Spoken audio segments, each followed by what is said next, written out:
नमस्कार दोस्तों। तो स्पर्श रेखा से जो हम लोग वीडियो बना रहे थे तो उसकी श्रृंखला में हम लोग आगे बढ़ते हैं। आज हम लोग डिस्कस कर रहे हैं उभयनिष्ठ अनुप्रस्थ स्पर्श रेखा। पिछले वीडियो में हम लोग देखे थे उभयनिष्ठ अनुस्पर्श उभयनिष्ठ अनुस्पर्श रेखा हम लोग देखे थे। अभी देख रहे हैं उभयनिष्ठ अनुप्रस्थ स्पर्श रेखा, ट्रांसवर्स कॉमन टेंजेंट। तो ये क्या होता है देखिए, जैसे हम लोग दो वृत्त बना लेते हैं, ठीक है, दो वृत्त बना लेते हैं। ये हो गया केंद्र C1, इसका C2, इसको मिला दीजिए। अब जो है हम लोग पिछला वीडियो में देखे थे तो हम लोग खींच रहे थे ऐसे, यहाँ से खींच रहे थे लाइन, ठीक है। ये हम लोग क्या पढ़े थे, उभयनिष्ठ अनुस्पर्श रेखा हम लोग ऐसे खींचते थे, लेकिन इसमें हम लोग तिरछा खींचेंगे, ये तिरछा, ठीक है, और ये रहा तिरछा। तो इस तरह से यहाँ पे कट गया है, यहाँ स्पर्श रेखा, ये ध्यान रखिएगा। तो इसको हम लोग कहते हैं उभयनिष्ठ अनुप्रस्थ स्पर्श रेखा, ट्रांसवर्स कॉमन टेंजेंट। मतलब तिरछा में ये स्पर्श करेगा, दोनों वृत्त को तिरछा रूप से करेगा, ठीक है। तो इसको हम लोग कहते हैं उभयनिष्ठ अनुप्रस्थ स्पर्श रेखा। समझ में आया? तो चलिए अब हम लोग इसको देखते हैं उभयनिष्ठ अनुप्रस्थ स्पर्श रेखा की लंबाई ज्ञात करना। कैसे ज्ञात करेंगे? तो चलिए हम लोग फिगर ड्रॉ कर लेते हैं। ये एक वृत्त रहा और ये एक वृत्त रहा, दो वृत्त रहा। इसका केंद्र हो गया ये, इसका केंद्र ये, इसको हम लोग मिला देते हैं। ये हो गया C1 और ये हो गया C2। इसका हम लोग उभयनिष्ठ अनुप्रस्थ स्पर्श रेखा कैसे किए? तिरछा रूप में होगा, एक तिरछा लाइन जो दोनों वृत्तों को टच करेगा, ठीक है। तो ये हो गया उभयनिष्ठ अनुप्रस्थ स्पर्श रेखा और इसी का लंबाई ज्ञात करना है। इसका त्रिज्या हम मान लेते हैं ये, इसको यहाँ से स्पर्श बिंदु पर त्रिज्या क्या होता है, लंब होता है। तो ये वाला मान लेते हैं, ये R1 है। ये कितना है? R1 है। उसी प्रकार से यहाँ पर ये वाला हो जाएगा R2 और ये भी हो गया लंब, यहाँ भी 90 डिग्री है, यहाँ भी 90 डिग्री है, ठीक है। और हमको ज्ञात करना है ये वाला, इस रेखा की लंबाई ज्ञात करना है। इसका नाम दे देते हैं A, इसका नाम दे देते हैं यहाँ पर B, ठीक है। अब इसको ज्ञात करने के लिए ये केंद्र के बीच जो दूरी है, केंद्र के बीच जो दूरी है, यहाँ से उसी के समांतर, इस केंद्र के बीच जो बीच की दूरी जो रेखा है, इसी रेखा के समांतर हम लोग यहाँ पर एक रेखा खींचेंगे। तो इसके समांतर हम लोग खींचते हैं एक रेखा ऐसे, इसके समांतर एक रेखा हम लोग खींच दिए। इसके समांतर जब रेखा खींचे तो ये आगे की ओर जाएगा, थोड़ा सा और बढ़ा देते हैं और इसको सीधा ऐसे ही मिलाना है, इसको पीछे की ओर लाना है। ये रहा, पीछे की ओर लाए तो ये यहाँ से मिल गया। ये वाला C1 है, ध्यान रखिएगा, इसको C1 इसको मिटा देते हैं अच्छा से। ये वाला कितना है? ये C1 है, ध्यान रखिएगा, ये C1 है। इसको हम लोग पीछे की ओर बढ़ाए, यहाँ से यहाँ हम क्या बोले कि इसको जब ड्रॉ करेंगे तो ये रेखा और ये रेखा क्या था?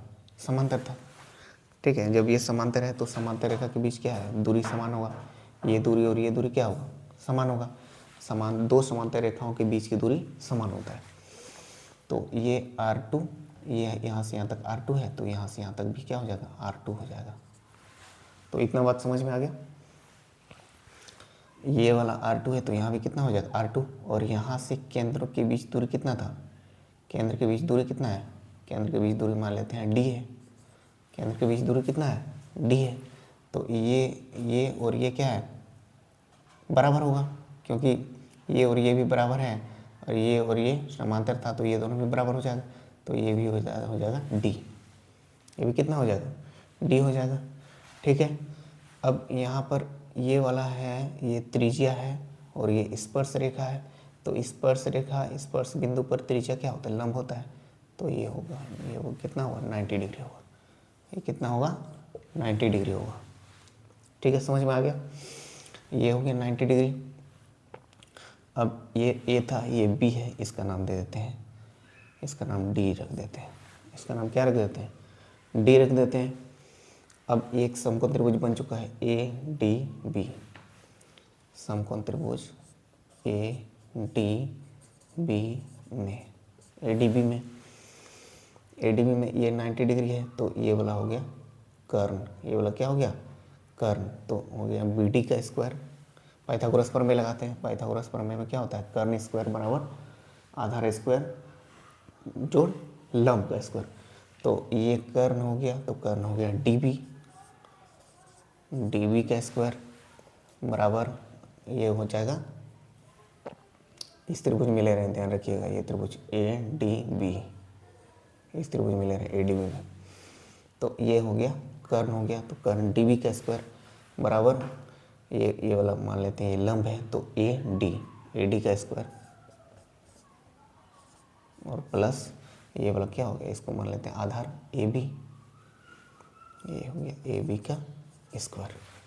तो ये AB जो है दूरी, यही क्या था, ट्रांसवर्स कॉमन टेंजेंट था, वैनिष्ठ अनुप्रस्थ स्पर्श रेखा है AB, इसी का मान ज्ञात करना है। ठीक है, तो DB कितना हो जाएगा, DB कितना है, DB है D कितना है D, तो हो गया D स्क्वायर। AD यहाँ से यहाँ तक AD है, AD क्या है, यहाँ से यहाँ तक का AD है, तो यहाँ से यहाँ तक AD है, तो ये वाला कितना था R1, ये कितना था R1, और यहाँ से यहाँ कितना है R2।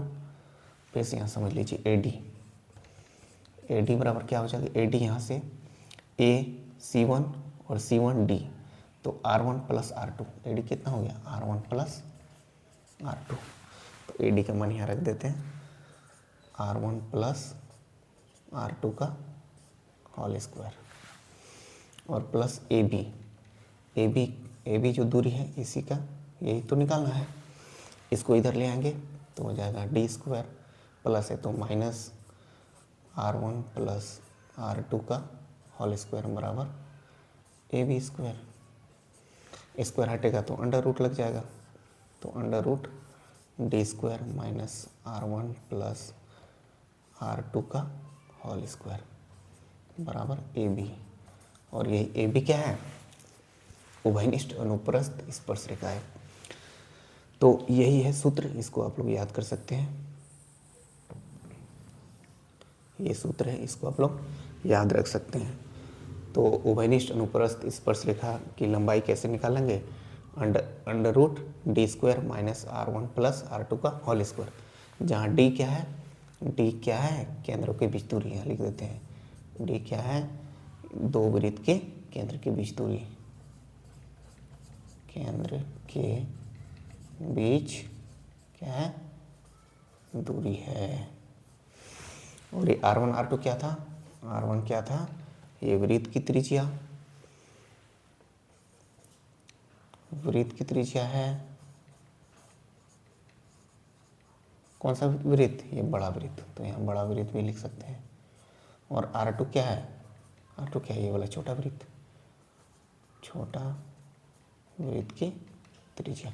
तो ये फॉर्मूला से हम लोग डायरेक्ट सॉल्व कर सकते हैं, क्वेश्चन को डायरेक्ट सॉल्व कर सकते हैं, या फिर हम लोग कॉन्सेप्ट का यूज करके भी कर सकते हैं। हालांकि कॉन्सेप्ट को ध्यान में रखिएगा और फार्मूला भी ध्यान में रखिएगा, आप जैसे भी बना सकते हैं। तो अगले वीडियो में हम लोग 1-2 क्वेश्चन बनाएंगे इससे संबंधित।